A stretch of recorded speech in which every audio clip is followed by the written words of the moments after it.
never slow up, no I don't take shit. I got no love for the fakeness. If you wanna play tough and wanna hate this, I'll always show up.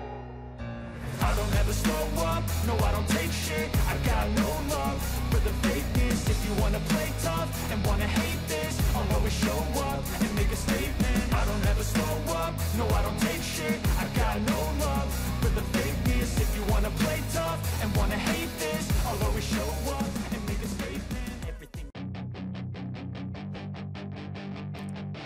Pembalap Gresini Racing, Marc Marquez, merasa bahwa Francesco Bagnaia atau Jorge Martin akan membuat kesalahan di akhir musim. MotoGP 2024 telah menuntaskan balapan ke-16 pada akhir pekan kemarin di Mobility Resort Motegi, Jepang dengan performa sempurna Francesco Bagnaia. Rider andalan tim pabrikan Ducati tersebut berhasil menorehkan poin sempurna baik pada sesi sprint race dan balapan utama. Dengan dua kemenangan yang didapatkan Bagnaia di MotoGP Jepang 2024 kemarin membuatnya semakin tipis mengejar Jorge Martin. Andalan Pramac Racing yang memegang puncak klasemen sementara tersebut tidak cukup menggigit setelah mengawali lomba dari urutan ke-11. Pembalap asal Spanyol tersebut finish di urutan keempat dalam sesi sprint atau balapan mini, sedangkan main race dia finish di tempat kedua. Kini, Bagnaia sudah membukukan total 382 poin dan terpaut hanya 10 poin saja dari Martin yang belum tergeser dari puncak klasemen sementara. Torehan itu membuat juara bertahan kelas utama MotoGP dalam 2 musim terakhir masih menjaga asanya untuk bisa menjadi raja lagi. Kompetisi MotoGP 2024 sendiri tinggal menyisakan 4 seri sebelum persaingan berakhir di lintasan sirkuit Ricardo Tormo, Valencia, Spanyol. Ketatnya persaingan antara Bagnaia dan Martin sejauh ini pada MotoGP 2024 turut mengundang sorotan dari Marc Marquez. Pembalap milik Gresini Racing tersebut merasa wajar jika Bagnaia dan Martin saling tampil ngotot lantaran musim kompetisi sudah memasuki masa akhir. Ya, ketika Anda bertarung untuk memperebutkan gelar juara, Anda akan mengeluarkan kemampuan terbaik Anda, kata Marquez. Dan keduanya berjuang untuk kejuaraan saat ini, mereka mengeluarkan yang terbaik dari diri mereka, imbuhnya. Peraih 8 gelar juara dunia tersebut merasa Bagnaia dan Martin telah berhasil meningkatkan intensitas persaingan di akhir musim ini. Bagi Marquez, kedua rider tersebut masih akan bersaing ketat hingga seri terakhir di Valencia pada bulan November mendatang. Dengan level yang setara terutama dari segi teknik karena mereka memakai motor Ducati Desmosedici GP24, faktor sebuah kesalahan akan berdampak besar. Sementara itu, pembalap Ducati Lenovo, Enea Bastianini, merasa frustrasi usai gagal memperjuangkan podium pada balapan MotoGP Jepang 2024. Bastianini kali ini harus rela diasapi Marc Marquez walau keduanya sempat dekat hanya dengan gap 0,5 detik pada 6 lap terakhir. Marquez sebenarnya memiliki keunggulan jarak yang cukup nyaman atas Bastianini dengan hampir 1 detik. Akan tetapi, pembalap asal Cervera, Spanyol itu melakukan kesalahan dengan melebar di tikungan 1. Hal itu kemudian memberikan peluang untuk Bastianini menyerang Marquez dalam perebutan tempat ketiga. Namun, Bastianini yang biasanya dikenal pandai dalam mengatur ban dengan mampu cepat jelang balapan berakhir justru berakhir anti-klimaks. Kecepatan Marquez juga stabil hingga berhasil mempertahankan gap 0,5 detik itu sampai garis finish. Bastianini mengaku frustrasi sejak awal balapan saat ia harus merosot ke posisi 7 pada putaran pertama setelah start dari urutan keempat.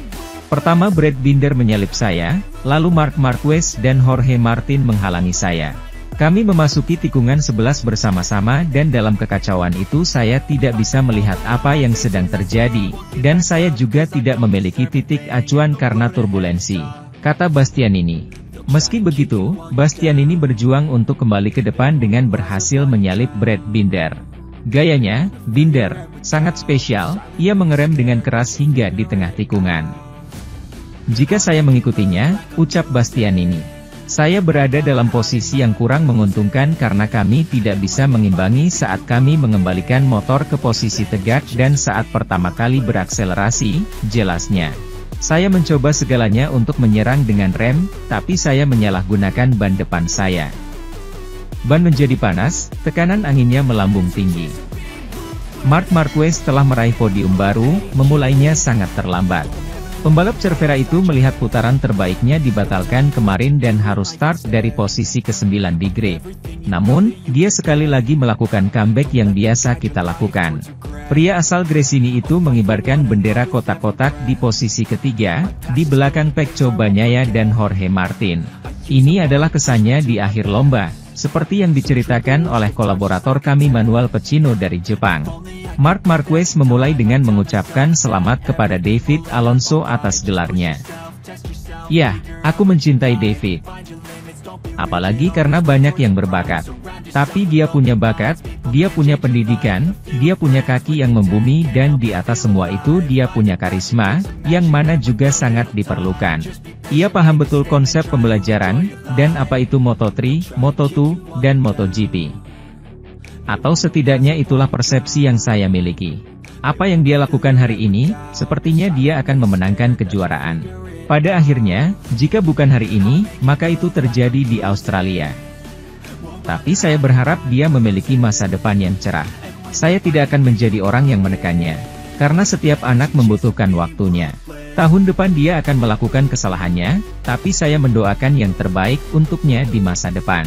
Kamu sudah tahu bahwa kami berbagi pelatihan berkali-kali, dan jika saya tersesat, saya akan melakukan kesalahan berkali-kali. Dia juga memuji cara dia meraih gelar tersebut. Hal yang baik tentang menjadi 18 tahun adalah Anda tidak menyadari apa yang Anda lakukan. Dan saya menjalaninya melalui pengalaman dan saya menjalaninya sekarang dengan cara yang sangat berbeda. Ketika Anda seusia itu, Anda tidak begitu menyadari apa yang Anda dapatkan. Dan menurutku dia menikmatinya. Dia punya bakat, dia punya kecepatan, dan yang dia lakukan hanyalah tampil maksimal di lintasan. Jadi, selama dia terus seperti ini, dengan tetap membumi, dengan pendidikan yang dimilikinya, dan yang terpenting, dengan pengetahuannya. Itulah yang membuat perbedaan. Sementara itu, kita tentu tidak bisa menyalahkan Jorge Martin yang tidak berusaha meraih kemenangan, meski start dari grid keempat di MotoGP Jepang. Namun, ia nyaris kehilangan segalanya 3 lap menjelang finish dan lebih memilih mengamankan posisi kedua. Sebagai seorang pesaing sejati, Jorge Martin hampir tidak bisa puas melihat orang lain selain dirinya menang, dan terlebih lagi jika itu adalah lawan utamanya dalam perebutan gelar.